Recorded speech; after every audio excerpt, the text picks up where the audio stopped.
Mayong hapon, Negros. Ini ang Digicast Negros X. Ang nagapanguna nga napulo ka mga balita sa isla sa Negros ang amo ni gadulong sa inyo. Update ninyo kami via Facebook, YouTube, kag sa KCAT Channel 11. Kag sa bumabatian nyo naman kami live sa FM station nga 91.1 FMR Bacolod. Kag yari ng top 10 nga mga balita sa Negros, subong adlaw. Mayor-elect Albi Benitez, Congressman Greg Gasataya kag tatlo ka mga konsehal nag-oath taking sa Barangay Singkang Airport. Masobra 5,000 ang na-record nga teenage pregnancy sa Negros Occidental sa tuig 2021. Negros Occidental may 19 ka bago nga mga kaso sa COVID-19. Pulis ginreklamo sa nga empleyado nga nangastigo. Kag sa good vibes, mangunguma sa Bago City kilala nga isa sa mga best cacao producer sa bilog nga kalibutan. Inatanan sa Digicast Negros X. Sa number 10,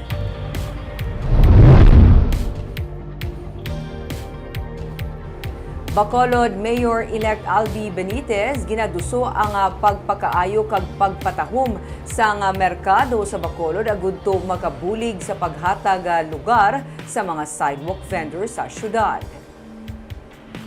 Pang facelift lang ang 150 million pesos nga pondo para sa pagkaayos ang Burgos, Libertad kag Central Market sa Bacolod para kay Mayor-elect Albi Benitez. Gani ginaduso niya nga ma-repurpose ang paggamit sang 800 million pesos nga loan para sa pagtukod sang Coliseum agud may maggamit nga duga nga pondo para mapakaayo kag mapatahom pa ang mga merkado sang syudad. Nagapati man siya nga pinaagi diri makahatag pagid sila sang pwesto sa mga sidewalk vendors para hindi na sila magpwesto sa dalan. Ang pag-rehabilitate sa mga merkado ang kabahin sang 8-point agenda sang elected mayor upod sa katapos ang asenso Bacolod. Nanakip man diri ang pagkaayo kag paghimos sa mga spaghetti wires o kun mga nagalaylay kag nagalambod nga linya sang kable nga amat-amat na nga ginasuguran panghipid sa mga linemen sa mga telecommunications company sa syudad. May plano nga magdala sa mga kayuhan diri. May isa pa to, traffic system nga gusto dalon, no cost to government, kayoon ang traffic, ang amon nga mga ginastoryahan nga paghatag sa programa sa housing, sige sinastoryahan, iniya, amuni ang ato nga ginapangita, amuni ang ato nga gusto, nga mga tao that goes the extra mile.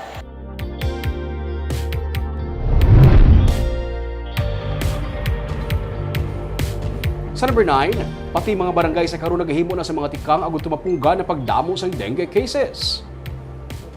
Sa barangay Maaw sa Bago City, ang ini nga fire truck ang nagalibot sa mga dalanon kag nagarikurida kag ginaisa-isa basa sa nagasakay sa truck nga barangay health worker ang mga dapat katandaan para malikawan ang pagdamo sa dengue cases.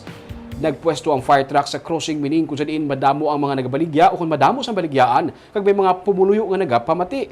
Ginisa-isa sa ila mga tikang para hindi pagtiniran sa mga lamok ang ilang mga balay parehas na lamang sa pagpanilo sa palibot. Ang Bago City ang may 20 ka mga na-record nga dengue cases sa latest nga report sa Provincial Health Office. Nagsaka ini sang 53.85% kung ikumpara sa nagligad nga tuig sa amuman nga period.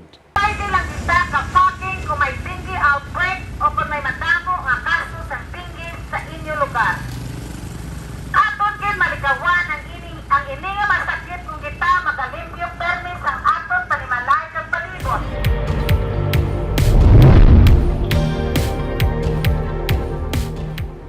Sa number 8, ginaaligar miyembro sang Aki Quadra Criminal Group, suspect sa pagpatay sa pulis na aresto sang PNP. Arestado kahapon ang top 8 kag top 9 most wanted persons ang Police Station 6 matapos sila serbihan sa warrant of arrest sa kaso nga paglapas sa Republic Act 9165.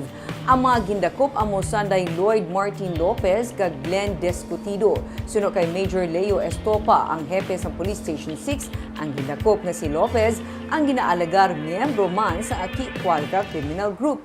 Detained ang duha sa Police Station 6, samtang naaresto man sang kadi sa PNP paagi sa pagserbe sang order of arrest ang suspect sa pagpatay sang isa ka pulis sang tuig 2006. Ang ginakop amo si Hernando Soledad Jr. Si Soledad ang suspect sa pagpatay Kay PO1 Celso Nabos, kaso nga homicide amo ang ginapangatubang ni Soledad nga karon detained na sa Cadiz PNP.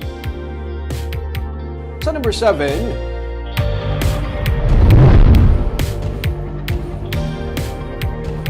sa Banwa sa Pontevedra, lalaki nga nakuryente, nasapwan na lamang nga patay.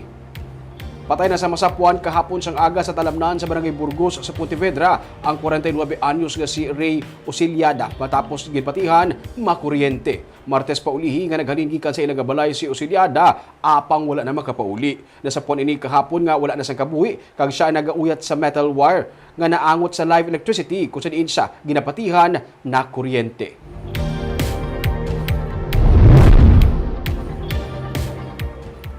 Sa number 6, Manuglitson nagreklamo nga siya ginkastigo sang iya amo nga isa ka pulis. Ginreklamo kahapon sa Police Station 8 ang isa ka pulis matapos ginalegar nga ginkastigo ang iya empleyado nga si Romel Lapore. Ang ginreklamo nga pulis amo si Police Staff Sergeant Ferdy Viñas nga na-assign sa Negros Occidental Police Provincial Office. Si Viñas ang tag-iya sang letsyonan sa Barangay Singkang Airport kung sa diin nagatrabaho si Lapore. Sunod sa hepe sa Police Station 8 nga si Major Jory Puerto, ginalegar ni Lapore nga ginkastigo ini sang amo nga pulis bangod sa nadugayan siya sa pagluto sang letsyon kag wala matapos on time ang pagluto. Gani na akig ang pulis. Desidido nga pasakaan sang biktima sang kaso nga physical injury ang pulis. Ginpahayag naman sang spokesperson sang NOCPO nga si Lieutenant Abigail Donasco nga ginako man sang pulis nga iya nasumbag si Lapore apang wala niya inigin kastigo taliwas sa ginalegar sang biktima. Nagahulat naman lang siya sunod sa kay Donasco sa karon sang kaso nga ipasaka batok sa iya. Gin-advise man sa kay Lapore ang pagreklamo sa Internal Affairs Service sang PNP para sa administrative charges batok kay Viñas.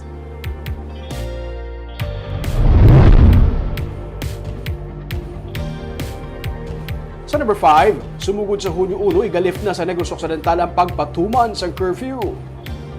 Inisunod sa kay Negros Occidental Governor Eugenio Jose Lacson kasunod sa ang panawagan man sa business sector sa paglift sini. Sunod sa kay Lacson, nagilisugot na mga alkalde sa probinsya bahin diri. Nagapati ang gobernador nga ang pagpatuman sa curfew lakip na ang iban pa nga mga pulisiya kag ginpatuman sa probinsya ang nakabulig bahin sa pagpahagan-hagan sa paglapta sa COVID-19.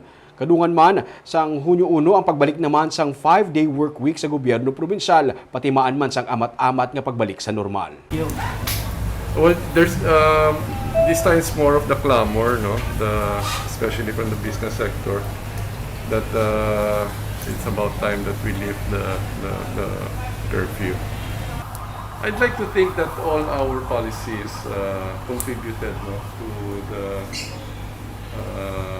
addressing the pandemic in terms of lowering the number of cases.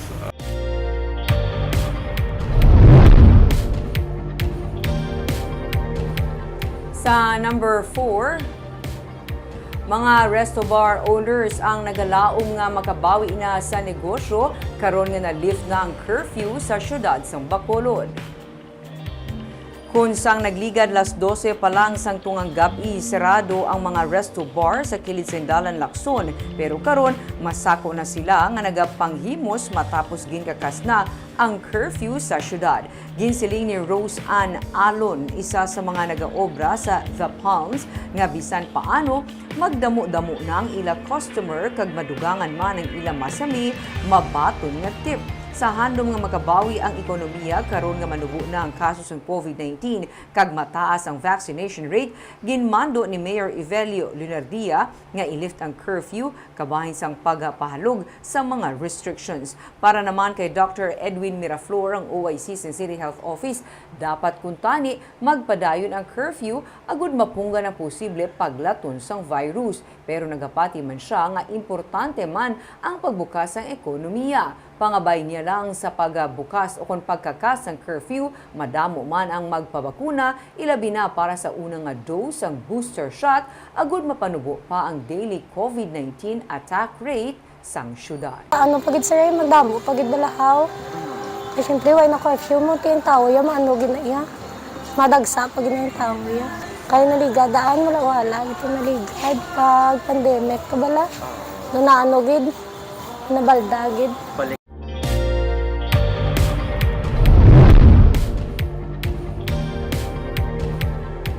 Sa number 3, matapos ang pinakasimana nga single digit ang new COVID-19 cases sa Negros Occidental kahapon, nakarecord din isang 19 kabago nga mga kaso sa COVID-19. Sa May 25 nga report sa Provincial Incident Management Team, matapos mag-report sang 19 ka new cases, 31 ang active COVID-19 cases sa Negros Occidental. Sunod sa kay Governor Eugenio Lacson, kasunod sang namutikan nga paglumpat sa saka sa new cases, inikaroon ang ginatutukan sa Provincial Health Office. Sunod sa gobernador, tuyo sang PHO nga magpatigayon sang retest. Hindi man malipod sunod sa kay Lacson, ang paandamdam lagpas ang health authorities sang pagsaka sang kaso sa tion nga matapos na ang kampanya kag piniliay. Samtang masobra naman sa 63 o kung 63% ang fully vaccinated sa Negros Occidental. Ginpain man ang 8 ka adlaw sa bulan sa Hunyo para sa vaccination drive sa probinsya. Nagapati si Lacson nga hindi pa man gilayon malambot sa probinsya ang target sini nga mabakunahan pero padayon ang pag-engganyo sa publiko nga magpabakuna. He will have it investigated. No? He wants, in fact, he wants to do a retest. So, I just await na lang kung ano ang outcomes ng iya plan. Is this not an indication nga ba magsaka naman ito? Well, you know, remember the health authorities have been saying that 2 weeks after the campaign period and election day, it is expected that the cases will rise. No? So, I hope it is not. Sa number 2,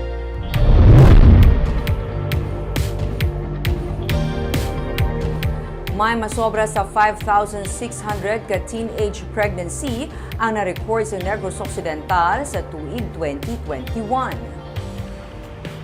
Iniisa lamang sa mga datos nga ginpresent sa Provincial Health Office sa International Day of Action for Women's Health.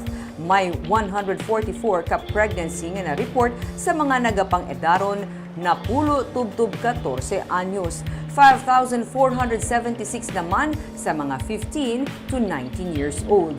5,620 ang kabilugan na teenage pregnancy na na-report sa 2021 o kung 15% ini sa 37,663 ka-pregnancy nga na-record sa tanan nga pang-edaron. Sa Adolescent Health and Development Program sa probinsya, tinutuyo nga mahatagan sang access ang 10 to 19 years old sa healthcare services sang probinsya.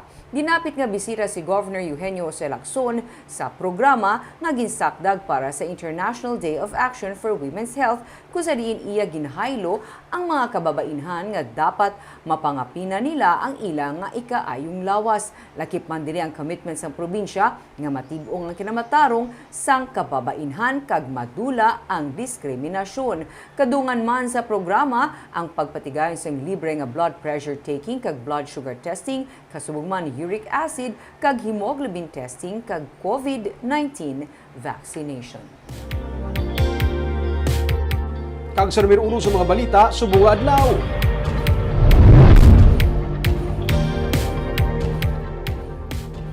Elected candidates ang asenso Bacolod sa pagpanguna ni Mayor-elect Albi Benitez, nagpanumpa na kinasang aga sa Barangay Singkang Airport.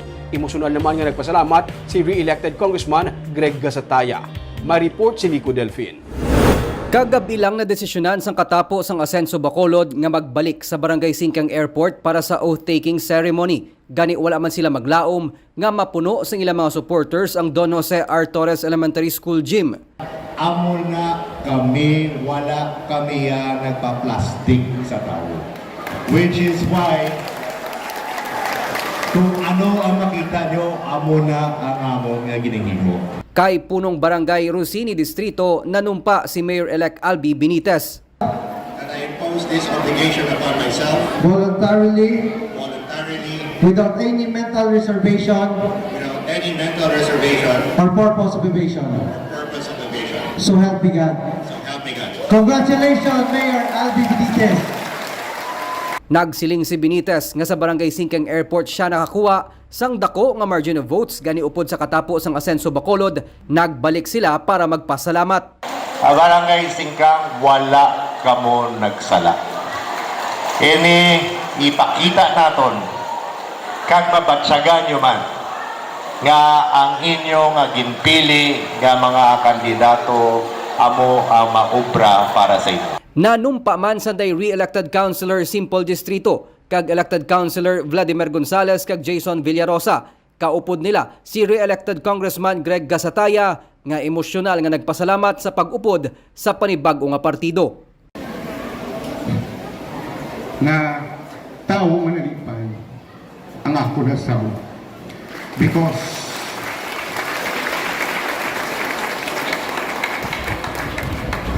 kabalo siya, kung ano ang ginagyan ko sa ngara ko spiyak. Why man mo na ginambal publicly, but aside from me, Cesar, Councilor Simple, si Al, Bart, ang amo ni nagyan hindi marisi. But when we decided to join and support Mayor Albi, I know that we made the right decision, not for ourselves, but for you and for the entire city of Bacolod. We will do more than what is expected. Kaya nga kung gusto, good is not good enough. Himuon tani tanan para maigo tagit labawan tapagit ang mga expectations ng tao. Kaya it is what we will bring Bacolod City. It will be more than good. It will be the best. Yaraman sa seremonya ang ilang mga kaalyado sa Asenso Bacolod nga sanday anay konsehal Cesar Distrito kag anay board member Patrick Lacson. Ang iban nga mga nagdaog nga konsehal nga wala sa oath-taking nagsiling nga naalang-alang sila sa schedule gani sa inaugurasyon na lang magatambong. Nico Delfin para sa Digicast Negros.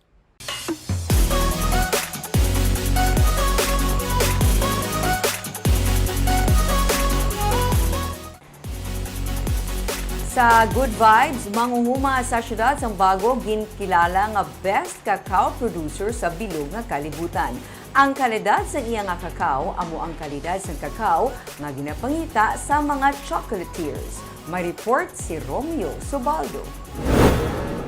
Diri sa barangay Atipuluan sa Bago City, nahamtang ang 4 ka hektarya nga cacao plantation ni Chris Fadriga.